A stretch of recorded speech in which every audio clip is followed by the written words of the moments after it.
Okay, here we go, episode 4. So Clara has just met Robert, one of the undergardeners, who is about 17 years old. She's asked, could I potentially help around with a few bits and bobs, like jobs of picking the apples and stuff to help in the war efforts, because she was told to make herself useful where possible. She asked about this boy that she keeps seeing by the hothouses, but Robert has no clue, but said, if you see him again, please let me know. But Clara just has a feeling that actually maybe she shouldn't do that and she should keep the boy a secret. So we'll see what happens today. Chapter 6, Search for the Boy. How is it possible for time to pass so slowly? Mused Clara as she lay on her back in the row of thigh-high wildflowers near the east wall of the gardens. She pulled out a blade of long grass and tried to whistle with it. A low-level screech was all that she could manage. She sighed and let the grass fall from her fingers. She had been with the Gilberts for 5 days, which at this point felt more like 5 months. There was no school or lessons to keep up with. There was no daily drill in the yard with Mrs. Philpott, who back at St. Michael's School would make the girls march endlessly on the spot, while the boys had much more interesting time being taught how to box. There was no catching up with friends over school lunches, although Clara had to admit she far preferred the Gilberts' fresh baked loaves, game pies and tongue-tingling pickles to the school stodgy bread and dipping. As a consequence, her days had already lost their structure and stretched endlessly onwards. It was as if someone had stolen all of her purpose and hidden it just out of sight over the horizon. She had spent the last few days searching the gardens for the boy she had seen from the attic window. She roamed the centre of the gardens, peeping through the steamy hothouse windows when no one else was around. She had wound her way through the sweet-smelling apples and pear trees, which grew in a neat line along the south-facing walls. She explored the unkept area of the gardens along the eastern wall, a combination of volcano-like compost heaps, the odd pile of rubble and sprouting wildflowers and nettles. But the boy was nowhere. Maybe he had been a vision in one of her nightmares. She had seen Robert a few times in the garden. She watched him and the other undergardeners from a distance, plucking apples from trees or pushing barrow loads of vegetable peelings from the big house down to the compost heap. The work did not look difficult, but it looked busy, and busy was what she was desperate for, a bit like lots of people in lockdown. Once or twice Robert had given her a friendly wave and shouted hello, but he had not come over to chat or to tell her that Mr. Gilbert had agreed to Clara helping in the gardens. The endless free time allowed her thoughts of missing home and mother and father to creep into her head. She pulled out the envelope from her apron pocket and held it to the sky until it covered the sun. No, this will not do at all. The thought of what it might say were horrid and must not be allowed to take hold of her. "You rotter, give me back my net, Constance," called a chirpy voice. Clara sat up in a rush, pushing the envelope back into her pocket. 2 small girls, maybe 7 or 8, both in green dresses with dandelion sashes, which Clara very much admired, were running across the gardens towards her. The smaller of the 2 girls was waving 2 butterfly nets in the air and giggling. Clara picked up her straw boater, which Mrs. Gilbert insisted she carry everywhere with her, and jammed it onto her head. So it's obviously a hat.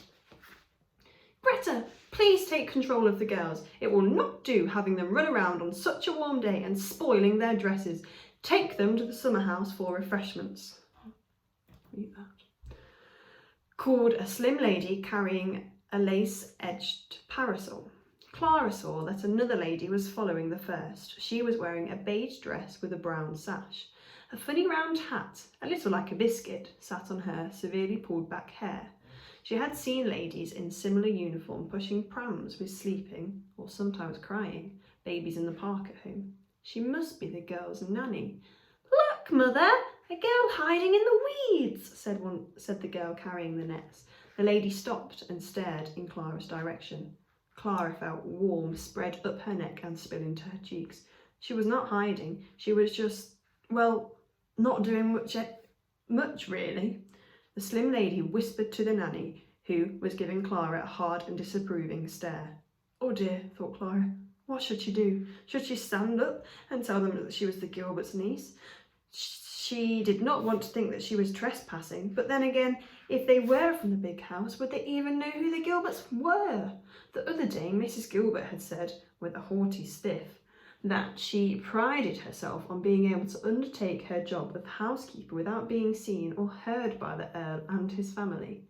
Clara smoothed the wrinkles from her apron and was about to stand up and present herself, deciding it would be ruder not to do so, when, with a swing of her lacy parasol, the lady turned on her heel and walked away. The nanny quickly gathered up the two gawking girls, like that sort of face, like a mother duck rounding up its ducklings, and hurried them off in the direction of the summer house. Clara lowered herself down on the ground, her boater slipping off her head. She brought her hands to her warm cheeks and breathed in the scent of flowers and soil and fresh air, which soothed away some of her embarrassment. The Earls family had more structure to their days than even she had, even if it was centred on looking after their dresses and catching poor, unsuspecting butterflies. Something had to change soon, or else she felt like she might go ever so slightly mad. Perhaps solving the mystery of the elusive boy once and for all would keep her mind occupied until she was sent back home. We'll read a bit more. Chapter 7. Homesick. After a tea of fresh bread, crumbly cheddar cheese, and an assortment of orca and russet red pickles, Mr. Gilbert telling Clara with a seed of pride in his voice that picking the garden's produce was a small way they could ensure the vegetables stretched as far as possible in the time of war. The Gilberts went to sit in the small parlour, which they had a view of the Earl's Lake. Clara dried the last of the dishes, wiped her hands on the tea towel and followed them. She hovered at the door. Mrs. Gilbert's fingers were busy knitting with a ball of inky blue wool. The days might be warm, but the evening were threaded with the autumn chill, and Mrs. Gilbert had lit a small fire before tea. He sat in front of it, scribbling in a small notebook. Clara pushed her hands into her apron pocket.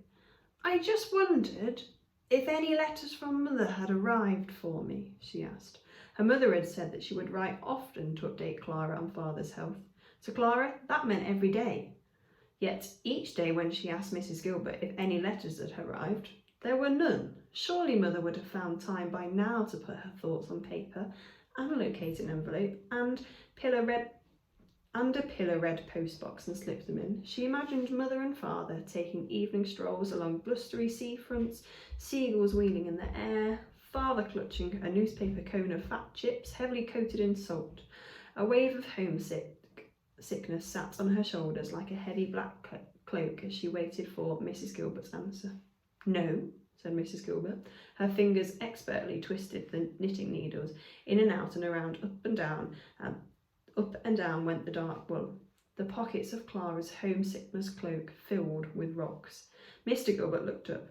"Come and sit with me a while, child," he said, giving her a wide, warm smile. Clara's breath hitched in her throat. She entered the room gingerly, as if she was treading on glass. There were only two high-backed wooden chairs in the room, and they were both taken. She had not been in the parlour before, except to clean the floors. Every evening after tea she returned to her attic room to read about Mowgli and Baloo's adventures in the Jungle Book, or to stare out the window, hoping for another sight of the mysterious boy, who she hadn't seen for the past 3 days. Where should she sit? On the rug in front of the fire? Clara thought of Neptune, the way he would curl up on Clara's lap like smoke and purr into the flames. Remember who Neptune was? Her cat from home. He was being looked after by the neighbour and must be wondering what had happened to his family, who had all disappeared, one after the other. The fire crackled and the smell of wood smoke tickled Clara's throat as she lowered herself to the rug, hugging her knees to her chest. Mr. Gilbert coughed a ragged cough. Click, click went Mrs. Gilbert's knitting needles. The noise and smell should have been smoothing, but Clara found them stifling. "However, I did receive news from your mother yesterday," Mrs. Gilbert said. She placed her knitting on her lap and pulled at the lace collar of her blouse, as if it was too tight around her neck. "You will be here longer than we first thought." Clara forced her mouth to stay closed when all it wanted to do was drop open. Mr. Gilbert's pencil paused. Mrs. Gilbert picked up the needles again and continued twisting them through the wool. Clara clasped her own hands together to stop them from shaking. "Is it because of Father?" Can I read Mother's letter, please? She asked under her breath. Mrs. Gilbert seemed to not have heard her. Her fingers wound around the wool, this way and that way, having a conversation all of their own. Mr. Gilbert glanced at Mrs. Gilbert, then looked away at the fire. But what about school? said Clara anxiously. If I stay longer, I'll fall behind, and you will catch up soon enough when you return home, Mrs. Gilbert interrupted. I must say that I feel school is rather a luxury in these difficult times. Remember, it's the wall. She reached up to touch her gold necklace with its delicate cross that nestled on the base of her throat. She gave Mr. Gilbert a quick glance, but he was not looking at his wife. His eyes were focused on the words in his notebook that were too far away for Clara to read. Words rose inside of Clara's head like lava in a volcano. I don't want to get behind at school. Why won't they let me read Mother's letter? What are they hiding from me? Is Father getting sicker? Her lips quivered with the efforts of keeping the words inside. Mrs. Gilbert cleared her throat. Is there anything else? Yes, Clara found herself saying breathlessly. Her lips seemed to be disconnected from her brain, moving by themselves. I met Robert a few days ago, one of the undergardeners. He said he would ask if I could gather fruit and vegetables for the military hospital. If I'm not to be back at school, then it's important I do my bit, isn't it?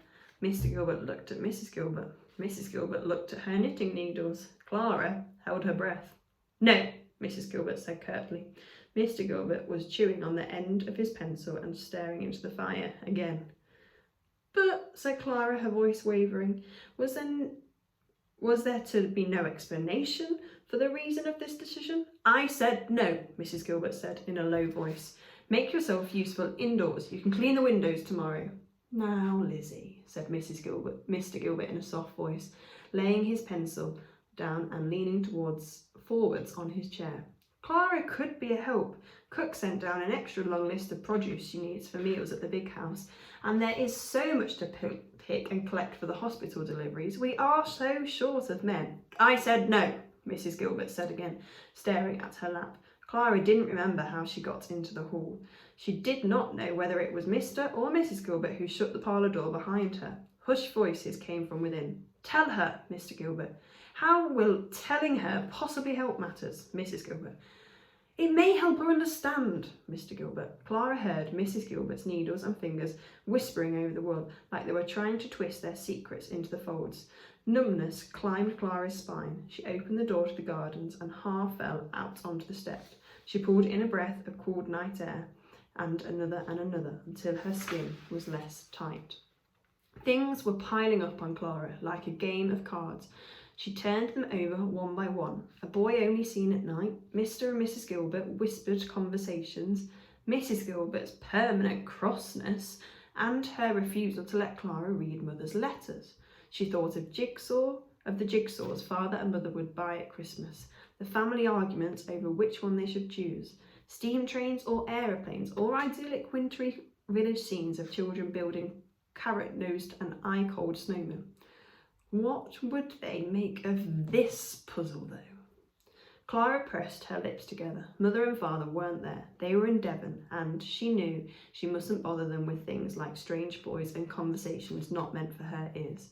But all the same, things were happening which needed answers. At that moment, there was a scuffle in the gardens, just out of sight beyond the edge of the light spilling from the front door. A fox, or something else?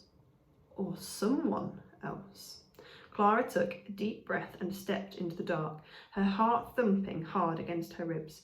It was time to start putting the pieces of the puzzle together. Okay, and we're going to stop there. So Mr. and Mrs. Gilbert have obviously had some news from Mother in the letter that's quite important, but they're not letting Clara read it.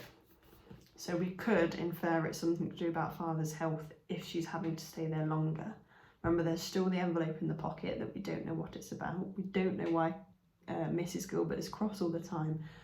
And she still had no hope of finding this boy in the gardens. So lots of mysteries, and hopefully we'll start to put them together with Clara as we continue to read. Have a nice weekend.